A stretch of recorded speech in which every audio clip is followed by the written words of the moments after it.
Salut tout le monde, c'est Ali. Oui, je sais, ça fait longtemps. Euh,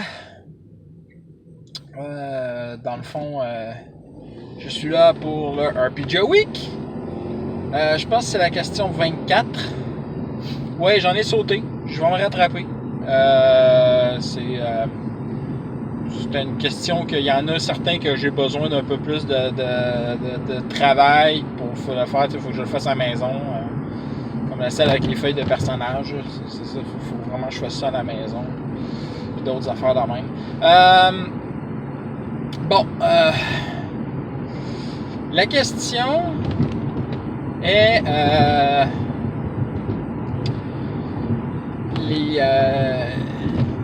les classes ou archétypes à utiliser en convention. Quel est le groupe parfait? C'est le même qui a mentionné ça. Le groupe parfait. Bon, évidemment, tout ça est très standardisé pour une game médiévale fantastique. Ce que vous savez que je fais de moins en moins. Parce que tout simplement que j'ai un autre médium. C'est ça, moi. J'aime le sci-fi, moi. J'aime Star Wars. Je suis dans Star Wars sci-fi. Puis mes autres games, genre Sailor Moon, bon, j'en ai du médiéval aussi. Là. Mais c'est ça, c'est pas du tout du médiéval. Puis même dans ma game de médiéval, je suis le techno de la gang. J'étais un gunslinger. Fait que déjà à la base, j'utilise des guns. Puis j'étais un technicien parce que c'est une game où est-ce qu'il y a de la technologie. Dans Numeria, le pays où il y a de la technologie dans Pathfinder. Donc, parce que des vaisseaux spatials se sont crashés là, il y a 5000 ans. Bon, ok. Allons-y donc. Alors, qu'est-ce que ça prend pour faire un groupe idéal? Bon. Évidemment, les jeux vidéo ont fait à plus soif les archétypes, les tasses, les a standardisés au plus. Donc. Alors évidemment, il y a le tank, la personne qui va se mettre en avant et qui va manger des dégâts pour pas que les personnes plus faibles derrière vont manger. Ce tank peut être un fighter, genre quelqu'un qui va aussi frapper le plus fort au coup, à l'épée, ou en tout cas, bref, aux armes de mêlée. C'est bien correct. C'est très bien d'être multirole.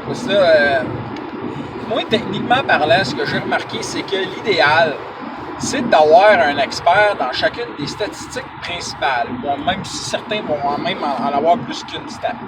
Comme justement le guerrier, ben, ça va être la force puis la constitution. Le rogue, si vous préférez le spécialiste du stealth, généralement va être bon en dextérité et en intelligence, c'est parfois même en charisme. Là, après ça, genre, on peut y aller avec le cléric qui va être le meilleur avec la wisdom, la sagesse, et ainsi de suite. T'sais. Oui, c'est tous des trucs super importants. Mais si on y va à la base, qu'est-ce qu'on a besoin? Si on veut que le groupe survive, ça prend quelqu'un pour soigner. Donc, ça prend un genre de healer. Que le healer soit le tank, c'est pas génial parce qu'il va être obligé de se guérir, à moins que vous planifiez une stratégie. L'important, là, c'est que tout le monde puisse fitter dans ce genre de stratégie-là. On a des groupes, nous autres. Genre, moi, dans ma game de Pathfinder, là, je suis un dégâts à distance. Je suis capable de m'installer en avant et de manger des coups, mais je suis moins bon que d'autres. Puis, en tant que tel, genre, on en a un qui est dégâts en avant, mais il va être capable de manger quelques coups, mais pas tant. Tu sais? Là, après ça, qu'est-ce qu'on a d'autre? On a un dégât à distance. OK, c'est bien cool. Puis, qu'est-ce qu'il y a le dernier? C'est un monk. Fait que c'est de combat corps à corps, puis quand même manger quelques coups. Tu sais? Fait que là, qu'est-ce qu'on a? On a un tank capable de donner des coups. On a un magus, qui est un mage, donc, mais qui est bon pour donner des coups à l'épée. Parce que quand il donne ses coups d'épée, il lâche le spell en même temps. Ça fait que ça fait plus de dégâts. Et ainsi de suite. Ça. T'sais, est-ce qu'on a besoin d'un healer dans ce groupe-là? On en a un, techniquement, celui qui fait des dégâts à distance, qui est capable aussi de soigner. Mais le problème, c'est que ces soins là, sont bons, sont efficaces qu'en dehors du combat. C'est quand même au moins un soigneur. Ben, efficace, pas rien qu'un peu. Hein, il nous soigne au complet. Sans rien. Ça en est presque ridicule. Ben bon, c'est quand même assez OP comme classe. En tant que délivreur de dégâts à distance, je suis quand même un des moins. C'est celui qui fait les moins de dégâts. Mais c'est dans le groupe, c'est une de mes utilités. Parce que mon autre utilité, qu'est-ce que je suis? Je suis la pute à skill. C'est moi qui souvent vois les choses avant les autres, désamorce les pièges, trouve les cossins, etc., fait aller mon intelligence parce que l'intelligence, c'est une statistique très, très avancée sur mon personnage. Et en fait, c'est plus une question de skill. J'ai vraiment des très, très, très, très bons skills. Ça donne de même. Mais j'ai quand même une bonne intelligence. Et ce n'est pas ma statistique la plus avancée. Évidemment, ma statistique la plus avancée, c'est ma dextérité. Je vais pouvoir mieux tirer au gun. Fait que là, avec toutes ces informations-là, vous vous rendez compte que techniquement, j'ai pas de temps à répondre à la question. Mais qu'est-ce que j'ai dit tantôt? C'est qu'est-ce qu'on a besoin? On a besoin d'un soigneur. On a besoin de quelqu'un qui va aller se battre en avant. On va avoir besoin de quelqu'un qui va être spécialisé pour parler avec le monde quand c'est important. Idéalement, tout le monde devrait parler avec le monde. Mais on doit avoir quelqu'un qui a un bon charisme. Ça peut être utile d'avoir quelqu'un qui sait se faire discret, mais ce n'est pas essentiel. Mais on a tout le monde a besoin de diversifier leur capacité. Genre, quand on a fait nos personnages, on s'est assuré d'avoir une large gamme de langues que nos personnages pouvaient parler. On a aussi, ce qui au final était totalement inutile parce qu'on avait besoin d'en connaître une seule, et c'est la langue des extraterrestres. Et au début, il y avait que moi qui savais. Après ça, quoi? Qu'est-ce que je peux pas dire de plus sérieusement? C'est ça, on a besoin d'avoir des habiletés qui se condamnent, que tout ensemble, on puisse aller chercher l'éventail le plus large. C'est ça qu'on a besoin. Puis on a besoin de quelqu'un pour soigner, puis quelqu'un qui est bon au combat en avant. Parce que c'est les deux bases. Le reste, genre, ça peut pas être grand-chose. Je veux dire, quelqu'un qui est capable de soigner, comme j'ai dit, c'est pas nécessairement essentiel, dépendamment des jeux. Mais il y en a des jeux que c'est essentiel, mais il y en a que ça ne l'est pas. Puis dépendamment de comment on organise nos groupes, ça se peut que ça soit pas. Là, il y a un peu le rapport aussi à l'expérience du groupe. Là. On savait qu'on était capable de faire sans cléric. Mais il y avait aussi le fait que mon groupe, généralement, ils s'attendent à ce que moi ou Alex, on fasse les soigneurs. Puis là, ce coup-là, on a dit non, on ne fera pas les soigneurs. Fait que c'est pas nous autres. Ça a été spécial de se rendre compte que c'est qui faisait le soigneur. Même si, en fait, le soigneur est vraiment un côté secondaire de son personnage. C'est tout à fait autre chose. Mais bon, peu importe. Fait que donc, qu'est-ce qu'on a besoin? On a juste besoin, c'est ça. On a besoin de quelqu'un pour soigner, puis on a besoin de quelqu'un pour se battre. Puis les autres, ben, ils feront pas ce qu'ils voudront. Ben oui, c'est ça, ben, c'est comme j'ai dit aussi. Puis on a besoin que le plus large éventail de capacités soit offert. Le plus large éventail possible de capacités soit offert.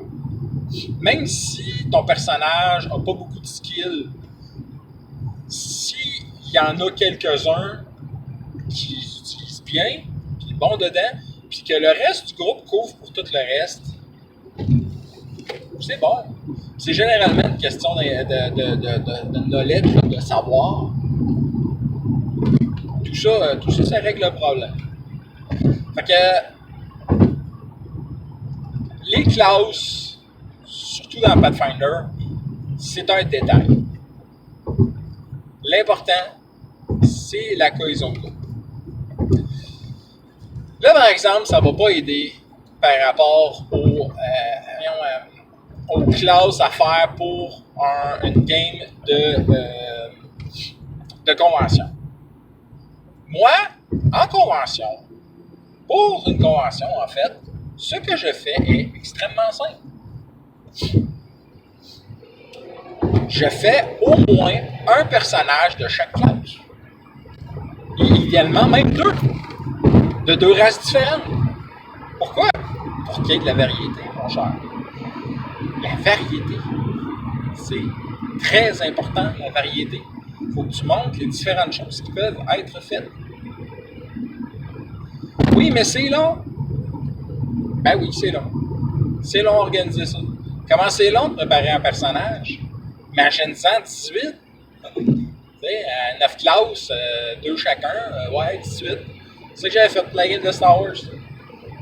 Est-ce que vraiment ils ont été utilisés 18? Ben, crissement pas, je dis que j'ai 3 joueurs. Mais les 3 joueurs ont essayé 3 classes.